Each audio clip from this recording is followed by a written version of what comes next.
दोस्तों, आजकल के इस भाग दौड़ के जीवन में हर कोई अपना शरीर बलशाली बनाना चाहता है। वह अपने आप को ऊर्जावान बनाना चाहता है और इसके लिए वह सुबह सुबह या शाम को जिम भी जाते हैं और तरह तरह की दवाइयों का इस्तेमाल भी करते हैं। लेकिन इसके बाद भी न जाने क्यों उनका शरीर इतना शक्तिशाली नहीं हो पाता और न ही उनके शरीर में वह ऊर्जा हो पाती है। तो दोस्तों, आज की इस वीडियो में हम बात करने वाले हैं महात्मा बुद्ध के द्वारा बताई गई ऐसी 5 चीजों के बारे में जिनका उपयोग करके आप केवल 10 से 12 दिन के अंदर ही अपने शरीर को ऊर्जावान बना सकते हैं। आपके शरीर के भीतर ऊर्जा का संचार होना शुरू हो जाएगा और आपका शरीर देखते ही देखते बलशाली हो जाएगा, क्योंकि यह ऐसी चीजें हैं जो आपके शरीर को पूरी तरह से बदल कर रख देती है। और इन चीजों का उपयोग जितना हमारे ऋषि मुनि थे और जितने भी राजा महाराजा थे वे सभी किया करते थे, तभी तो वह 80 साल की उम्र तक भी हमेशा ऊर्जावान बने रहते थे और उनका शरीर बलवान रहता था और वह अपने जीवन की वृद्धावस्था में भी किसी भी युद्ध को करने में पूरी तरह से सक्षम थे। तो चलिए फिर जानते हैं कि वह कौन सी ऐसी चीजें हैं जिन्हें अपनाने के बाद आपका भी शरीर पूरी तरह से बलवान और ऊर्जावान बन जाएगा, जिनका उपयोग करके हम अपने शरीर का वजन बढ़ा सकते हैं, हम अपने शरीर को शक्तिशाली बना सकते हैं। एक समय की बात है, एक नगर में एक महान गुरु रहा करते थे। उन गुरु की ख्याति दूर दूर तक फैली हुई थी। कहा जाता था कि वह आयुर्वेद के बहुत ही बड़े ज्ञाता थे। एक दिन उनके पास एक युवक आता है और वह उनसे हाथ जोड़कर कहता है, हे गुरुवर, मैं आपके पास बहुत दूर से आया हूँ। मैंने आपके बारे में बहुत कुछ सुन रखा है। कृपया करके आप मेरी समस्या का समाधान करें। इस पर वह गुरुवर उस युवक से कहते हैं, बेटा, तुम्हारा इतना दूर आने का क्या कारण है? उन गुरु की इस बात का जवाब देते हुए वह युवक कहता है, हे गुरुवर, देखने में तो मेरे शरीर में आपको कोई कमी नहीं लग रही होगी, लेकिन फिर भी मैं हमेशा थका थका रहता हूँ। मेरा मन किसी भी काम में नहीं लगता। मैं जब भी किसी काम को शुरू करता हूँ उससे पहले ही मेरा मन हार मान लेता है। ऐसा प्रतीत होता है कि मेरे शरीर में मानो ऊर्जा ही नहीं बची। अभी तो मेरी उम्र केवल 27 वर्ष की है, लेकिन अभी से मेरे चेहरे पर झुर्रियां पड़ने लगी है। मैं दिन भर आलस से भरा रहता हूँ। मेरा शरीर बीमारियों से घिरा रहता है। मेरे शरीर में बहुत सारी बीमारियों ने घर कर लिया है।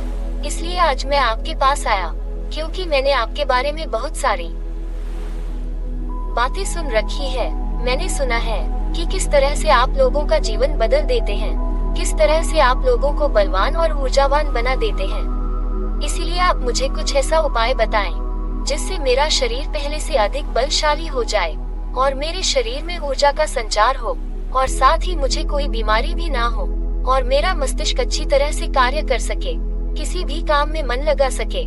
उसी युवक की सारी बातें सुनने के बाद वह गुरुवर उस युवक से कहते हैं, बेटा, आज तुम्हें मैं ऐसी 5 चीजें बताने वाला हूँ जिसे अपनाकर तुम आसानी से अपने शरीर को शक्तिशाली बना सकते हो। तुम्हारा शरीर ऊर्जा से भरपूर हो जाएगा और तुम्हारा मन भी हर कार्य में लगेगा। आज जो भी मैं तुम्हें बताने जा रहा हूँ उसे बहुत ध्यानपूर्वक सुनना, क्योंकि इनका नियमित रूप से उपयोग करने से न तो तुम्हें कोई बीमारी होगी और न ही तुम्हें थकान महसूस होगी, बल्कि तुम पूरे दिन ऊर्जा से भरे रहोगे और तुम्हारा मस्तिष्क भी अच्छी तरह से कार्य कर पाएगा। लेकिन इससे पहले कि मैं तुम्हें उन 5 चीजों के बारे में बताऊं, उससे पहले तुम्हें ये समझना होगा कि आखिर हमारे साथ ये तकलीफ क्यों होती है। हम में से अधिकांश लोगों को यह समस्या क्यों होती है। इतना कहकर वह गुरुवर उस युवक को ये समझाने का प्रयास करते हैं कि आखिर तुम्हारे भीतर यह समस्याएं क्यों है। आगे वह गुरुवर कहते हैं, बेटा, हमारा शरीर पोषक तत्वों से बना है, फिर चाहे वह कोई भी अंग क्यों ना हो। हमारी मांसपेशियां भी पोषक तत्वों से ही बनती है और अगर पोषक तत्व शरीर में कमी रहती है तो आपके शरीर के प्रत्येक अंग पर इसका प्रभाव अवश्य देखने को मिलता है। इसलिए यदि तुम स्वस्थ रहना चाहते हो तो तुम चाहते हो कि तुम्हारा शरीर ऊर्जावान बना रहे, तुम शक्तिशाली रहो, इसके लिए आपको पर्याप्त मात्रा में पोषक तत्व तो लेने ही होंगे। इस पर युवक और गुरुवर की बात काटते हुए कहता है, हे गुरुवर, परंतु हमें ये पोषक तत्व किस तरह से प्राप्त होंगे? इस पर वह गुरुवर मुस्कुराते हुए उस युवक से कहते हैं, बेटा, जब व्यक्ति को ये पता ही नहीं होता कि पोषक तत्व किसी औषधि से मिलता है तो वह इनसे वंचित रह जाता है। पोषक तत्व हमारे शरीर की मरम्मत करने का काम भी करता है और इन्हीं से हमारे शरीर का विकास होता है। इसलिए अब जो भी मैं बताने जा रहा हूँ उसे बहुत ध्यानपूर्वक सुनना, क्योंकि इससे तुम्हारा पूरा जीवन बदल जाएगा। इतना कहकर वह गुरुवर उस व्यक्ति से कहते हैं, बेटा ये जो हमारी धरती है ये हमें बहुत ही कम पैसों में ऐसी चीजें उपलब्ध करा देती है जिनको कि गरीब से गरीब व्यक्ति भी बहुत आराम से खरीद सकता है। और यहीं से हमें वह औषधियाँ भी मिलती है जिससे हमारे शरीर को पोषक तत्व प्राप्त होते हैं। आगे वह गुरुवर उस युवक को कहते हैं, बेटा हमारे शरीर में पोषक तत्वों का निर्माण 2 तत्वों से होता है जिसे हम अमीनो अम्ल कहते हैं। यह अमीनो अम्ल जब जुड़ता है तो इसकी एक श्रृंखला बनती है। इसके जुड़ने से हमारे शरीर में पोषक तत्व का निर्माण होता है। और यह जो अमीनो अम्ल होते हैं ये भी 2 प्रकार के होते हैं, जिनमें पहले वह होते हैं जिनको आपका शरीर अपने आप ही बना लेता है और दूसरे वो जो आपको आपके आहार से प्राप्त होते हैं। इसलिए एक बात अवश्य ध्यान रखना कि जो भी आप आहार करते हैं यदि उसके अंदर अमीनो अम्ल नहीं होते तो आपके शरीर में विभिन्न प्रकार के तत्व की कमी हो जाती है, जिसका असर आपके शरीर पर भी पड़ता है और इसके फलस्वरूप आपका शरीर भीतर ही भीतर कमजोर होने लगता है और आप थके थके महसूस करने लगते हैं और इस अवस्था में किसी भी काम को करने में आपका मन नहीं लगता। यहाँ तक कि आपको आलस भी आने लगता है और आपके शरीर की हड्डियां भी कमजोर होने लगती है, जिससे कभी कभी हमारे शरीर की हड्डियों में दर्द भी महसूस होता है और साथ ही हमारे शरीर की जो मांसपेशियां हैं वह भी ढीली पड़ने लगती है, जिससे हमारा शरीर अपना बल खोने लगता है और हमारे शरीर की ऊर्जा भी खत्म हो जाती है। चेहरे की चमक चली जाती है, हमारे बाल सफेद हो जाते, आँखों की रोशनी भी कम होने लगती है। इसलिए इनका संतुलन हमें बनाकर रखना चाहिए। यदि इनका संतुलन बिगड़ा तो आपके शरीर में तरह तरह की बीमारियां उत्पन्न हो जाएंगी और फिर हम तरह तरह की बीमारियों से घिर जाएंगे। आगे वह गुरुवर उस युवक से कहते हैं, इसलिए इन सब का संतुलन बनाए रखने के लिए अब जो चीजें मैं तुम्हें बताने जा रहा हूँ उसका नियमित रूप से इस्तेमाल करना होगा, तभी वो चीजें तुम्हारे शरीर को ऊर्जावान और बलवान बना पाएंगे। आगे वह गुरुवर उस युवक को पहली चीज बताते हुए कहते हैं, बेटा आप चाहे कितना भी आहार क्यों न खा लो, लेकिन आपको वह पोषक तत्व नहीं मिल पाएगा जो आपको पनीर से मिलता है। आयुर्वेद में पनीर को पोषक तत्वों का खजाना कहा जाता है। पनीर आपको सामान से लेकर गंभीर शारीरिक समस्याओं से भी बचाता है, क्योंकि इसके अंदर तरह तरह के पोषक तत्व मिलते हैं, जैसे कैल्शियम, फास्फोरस, फोलेट और भी तरह तरह के पोषक तत्व जो एक गर्भवती महिला और बच्चों के स्वास्थ्य के लिए बहुत ही लाभकारी होते हैं। पनीर में मौजूद विटामिन डी और कैल्शियम आपको कैंसर के खतरे से बचाते हैं और इसमें मौजूद कैल्शियम और फास्फोरस जिसकी मदद से आपकी हड्डियों को मजबूती मिलती है और साथ ही साथ पनीर खाने से दिल की बीमारियों से भी राहत मिलती है। इसमें पाए जाने वाला सेलेनियम नामक एंटीऑक्सीडेंट लंबे समय तक आपको जवान बनाए रखता है, आपको भीतर से पूरी तरह से स्वस्थ रखता है, जिससे आप ऊर्जावान बने रहते हैं और बीमार नहीं पड़ते। आगे वह गुरुवर उस व्यक्ति से कहते हैं, पनीर में मौजूद पोषक तत्व शरीर को न केवल ऊर्जा देते हैं बल्कि वह हमारे शरीर की मांसपेशियों के लिए भी बहुत महत्वपूर्ण होते हैं।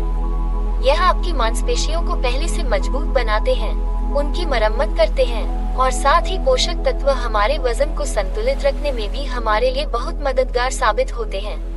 इसलिए तुम्हें आज से ही रोजाना 100 ग्राम पनीर खाना चाहिए और 100 ग्राम पनीर के अंदर तुम्हें 20 ग्राम पोषक तत्व तो मिल ही जाएंगी। तुम चाहो तो पनीर को ही कच्चा भी खा सकते हो या फिर तुम चाहो तो इसे गाय के घी में थोड़ा सा पकाकर इसका इस्तेमाल कर सकते हो या फिर तुम चाहो तो इसकी सब्जी बनाकर भी इसे उपयोग में ले सकते हो। आगे वह गुरुवर उस युवक से कहते हैं, बेटा यदि तुम चाहो तो पनीर खुद घर पर ही बना सकते हो। इसके लिए तुम्हें एक बर्तन में थोड़ा सा दूध लेना होगा और उसे अच्छे से गर्म करना होगा।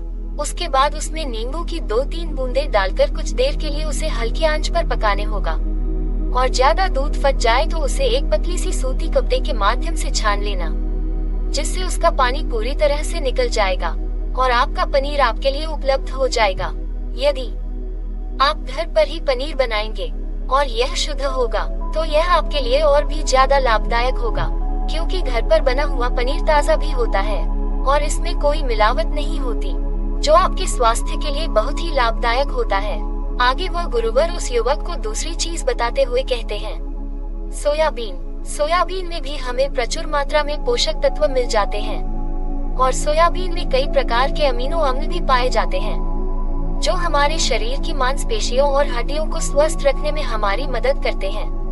सोयाबीन को फाइबर का बेहतरीन स्रोत माना जाता है। यदि आप सोयाबीन का केवल 1 कप इस्तेमाल करते हैं, तो इसमें आपको करीब 10 ग्राम तक फाइबर मिल जाएगा, जो हमारे शरीर के लिए बहुत ही ज्यादा लाभदायक होता है। जो लोग शाकाहारी होते हैं, उनके लिए सोयाबीन एक वरदान है, क्योंकि जो लोग मांस का प्रयोग करते हैं, जो लोग मांस का सेवन करते हैं, उन्हें उतना पोषक तत्व नहीं प्राप्त होता, जितना कि एक शाकाहारी व्यक्ति को सोयाबीन का सेवन करने से होता है। सोयाबीन में हरे पोषक तत्वों के साथ साथ आयरन भी पर्याप्त मात्रा में मिलता है, जिससे आपके शरीर के अंदर खून की कमी कभी नहीं होती। सोयाबीन फैट का बहुत ही बेहतरीन स्रोत है। इसमें जरूरी ओमेगा से ओमेगा 3 वसा भी पाया जाता है।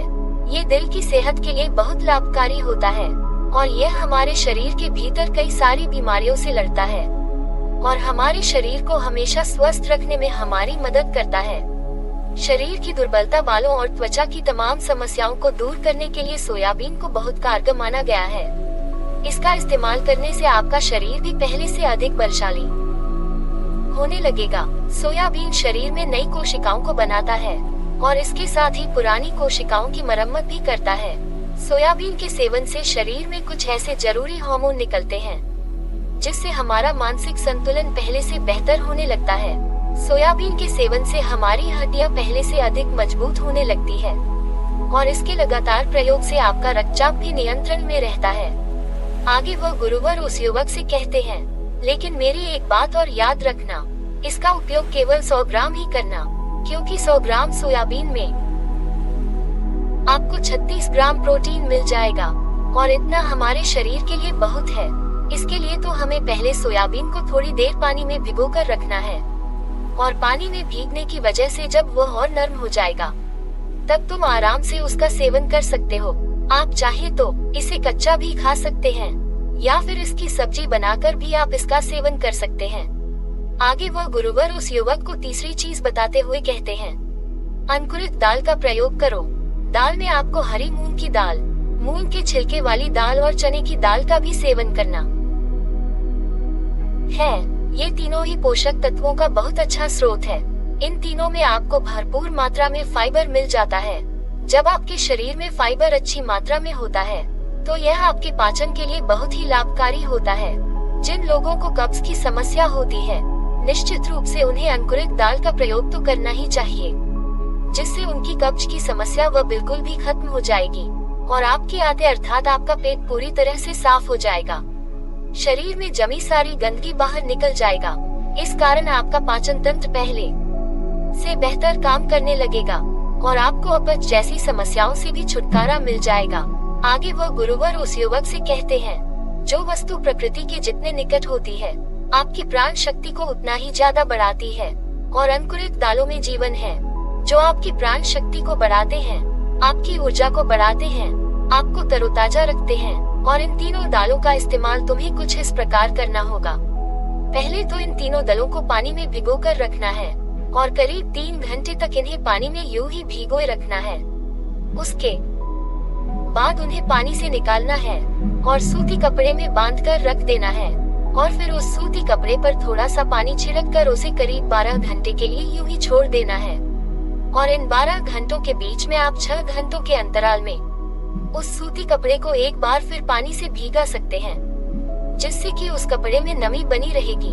और इसके बाद 12 घंटे के बाद आप देखेंगे कि मूंग, मोठ और चने की दाल अंकुरित हो जाएगी। इसके बाद आप चाहे तो इसे कच्चा खा सकते हैं या इसमें थोड़ा सा नींबू, थोड़े से टमाटर, थोड़े से खीरे इत्यादि डालकर आप इसका सलाद भी बना सकते हैं और फिर इसका सेवन कर सकते हैं। आगे वह गुरुवर उस युवक को चौथी चीज बताते हुए कहते हैं, भुना हुआ चना खाओ, क्योंकि इसमें भरपूर मात्रा में विटामिन होता है। भुने हुए चने का इस्तेमाल आप 2 तरीके से कर सकते हैं। एक तरीका तो यह है कि आप इसको ऐसे ही खा सकते हैं और दूसरा तरीका यह है कि आप इसका अर्थ पिसवा कर इसका सत्तू बना सकते हैं और फिर इसका सेवन कर सकते हैं। इससे आपके शरीर को ऊर्जा मिलेगी। यदि तुम 100 ग्राम की मात्रा में चना लेते हो तो इसमें तुम्हें 18 ग्राम प्रोटीन मिल जाएगा। और भुना हुआ चना आपके मस्तिष्क के विकास के लिए बहुत लाभदायक होता है। इससे आपका मस्तिष्क बहुत अच्छी तरह से काम करने लगता है, जिससे आपको कोई भी निर्णय लेने में परेशानी नहीं आती। और इसके साथ ही यह आपके बालों के लिए भी बहुत लाभदायक है और आपकी त्वचा के लिए भी बहुत उपयोगी है। भुना हुआ चना मैंगनीज, फास्फोरस और तांबे का भी एक भरपूर स्रोत है, जो हमारे हृदय स्वास्थ्य के लिए भी बहुत लाभकारी होता है। और इसमें मौजूद फास्फोरस विशेष रूप से हमारे शरीर के लिए बहुत बढ़िया स्रोत है। और यही कारण है कि जब हम इसका लगातार नियमित रूप से सेवन करते हैं तो ये हमारे खून में जमी गंदगी और कोलेस्ट्रॉल को कम करने में हमारी मदद करता है। आजकल तो हर कोई केवल स्वाद के लिए खाना खाता है और अधिकांशतः भोजन तो तले हुए ही होते हैं। ऐसे में जब हम तला हुआ भोजन करते हैं तो इनमें से निकलने वाला तेल हमारे शरीर की नसों को जाकर बंद कर देते हैं, जिससे हमारे शरीर में हृदय रोग का खतरा बढ़ जाता है। लेकिन यदि आप भुने हुए चने का नियमित सेवन करते हैं तो यह आपको हृदय रोग से बचा सकता है। भुना हुआ जीरा खाने से शरीर की इम्यूनिटी बहुत मजबूत हो जाती है, क्योंकि भुने हुए चने में एंटीऑक्सीडेंट के पर्याप्त गुण पाए जाते हैं, जो हमारे शरीर की ऊर्जा को बढ़ाने में हमारी मदद करते हैं। और जो लोग अपने शरीर का वजन कम करना चाहते हैं वे लोग भी भुने हुए चने का सेवन कर सकते हैं, क्योंकि इसमें भरपूर मात्रा में फाइबर पाया जाता है, जिससे हमारे शरीर का पाचन तंत्र ठीक हो जाता है और पहले से बेहतर काम करने लगता है। और साथ ही इसके सेवन से हमारे शरीर में ऊर्जा का प्रवाह भी होता है और हमारे शरीर में ऊर्जा बनी रहती है, जिससे हमें बार बार भूख नहीं लगती और हम लंबे समय तक किसी भी कार्य को करने में सक्षम हो पाते हैं। आगे वह गुरुवर उस युवक को 5वीं चीज बताते हुए कहते हैं, बेटा मूंगफली का सेवन करो। मूंगफली में सभी पोषक तत्व मौजूद होते हैं जो हमारे शरीर के लिए जरूरी है। इसमें iron, calcium, vitamin E, zinc पर्याप्त मात्रा में पाए जाते हैं और इसका सेवन करने से आप कई प्रकार की बीमारियों से बच सकते हैं। मूंगफली में मोनो अनसैचुरेटेड अम्ल पाया जाता है। ये हमारे शरीर से बैड कोलेस्ट्रॉल को घटाने में हमारी मदद करता है और साथ ही हमारे शरीर के अच्छे कोलेस्ट्रॉल को बढ़ाने में हमारी मदद भी करता है। यदि आप नियमित रूप से मूंगफली का सेवन करते हैं तो आपको हृदय रोग की समस्याएं न के बराबर देखने को मिलेंगी। और साथ ही मूंगफली सर्दी जुकाम में भी बहुत राहत दिलाता है। ये हमारे शरीर को भीतर से गर्म रखने में हमारी मदद करता है। इसके रोजाना सेवन से फेफड़ों को मजबूती मिलती है और इस मौसम में, जबकि सर्दी का मौसम चल रहा है, तो ऐसे में हम खांसी जुकाम से बचना चाहते हैं तो नियमित रूप से यदि आप मूंगफली का सेवन करते हैं तो आपको सर्दी जुकाम में बहुत राहत मिलेगी। मूंगफली में भी भरपूर मात्रा में फाइबर और पोषक तत्व पाए जाते हैं, जिससे हमें भूख कम लगती है और यह हमारे वजन को नियंत्रित रखने में हमारी मदद करता है। और यदि आप चाहें तो इसका इस्तेमाल अपने वजन को कम करने में भी कर सकते हैं। मूंगफली में हमें मैग्नीज, कैल्शियम, कार्बोहाइड्रेट की भरपूर मात्रा मिल जाती है। इसके सेवन से हमारे शरीर का ब्लड शुगर कंट्रोल में रहता है। अगर आपको भी डायबिटीज जैसी समस्या है तो आप मूंगफली का सेवन कर सकते हैं, कि आपके लिए बहुत लाभदायक होगा। मूंगफली खाने से आप कई प्रकार के कैंसर से भी बच सकते हैं। इसमें पॉलीफेनोल एंटीऑक्सीडेंट की मात्रा बहुत अधिक होती है, जो हमारे शरीर में कैंसर के खतरे को कम करने में बहुत सहायक होता है। और मूंगफली में मौजूद फैटी एसिड हमारे शरीर की त्वचा को रोगों से बचाने में हमारी मदद करता है। इसमें फाइबर भी पाया जाता है, जो शरीर के विषैले पदार्थों को हमारे शरीर से बाहर निकालने में हमारी मदद करता है, जिससे आपकी त्वचा हमेशा जवान रहती है, आपकी त्वचा हमेशा स्वस्थ रहती है। इसके लिए आपको नियमित रूप से एक मुट्ठी मूंगफली का प्रयोग तो करना ही चाहिए। आगे वह गुरुवर उस युवक से कहते हैं, लेकिन मेरी एक बात और याद रखना कि मूंगफली का अधिक सेवन करने का प्रयास न करना। आगे वह गुरुवर उस युवक से कहते हैं, बेटा अगर तुमने मेरे द्वारा बताए गए इन 5 चीजों का नियमित रूप से पालन किया, इन्हें नियमित रूप से अपने जीवन में उतारा, तो तुम्हारा जीवन जल्द ही बदल जाएगा और कीमत 10 से 12 दिन के अंदर ही तुम्हारा शरीर पहले से ऊर्जावान और बलवान हो जाएगा। तुम पहले से बहुत अच्छा महसूस कर पाओगे। और यदि तुम नियमित रूप से इनका सेवन करते रहते हो तो भविष्य में भी तुम्हें बहुत ही कम समस्याओं का सामना भी करना पड़ेगा। इतना कहकर गुरुवर शांत हो गए और वह युवक भी अब ये समझ चुका था कि उसे क्या करना है। उसने उन गुरु को प्रणाम किया और वापस अपने घर लौट गया। दोस्तों, अगर आपको ये जानकारी अच्छी लगी हो तो आप हमें कमेंट में जरूर बताइएगा। वैसे आज की इस वीडियो से आपने क्या सीखा वह भी आप हमें कमेंट में बता सकते हैं। इसी के साथ में उम्मीद है कि आपको आज की यह वीडियो पसंद आई होगी, तो इस वीडियो को लाइक और अपने दोस्तों के साथ शेयर भी जरूर कीजिएगा। और हमें ऐसे ही सपोर्ट करने के लिए चैनल को सब्सक्राइब और घंटी बटन को जल्द दबा दीजिएगा। चलिए फिर मिलते ऐसी कोई वीडियो में, तब तक के लिए अपना ख्याल रखिए। धन्यवाद।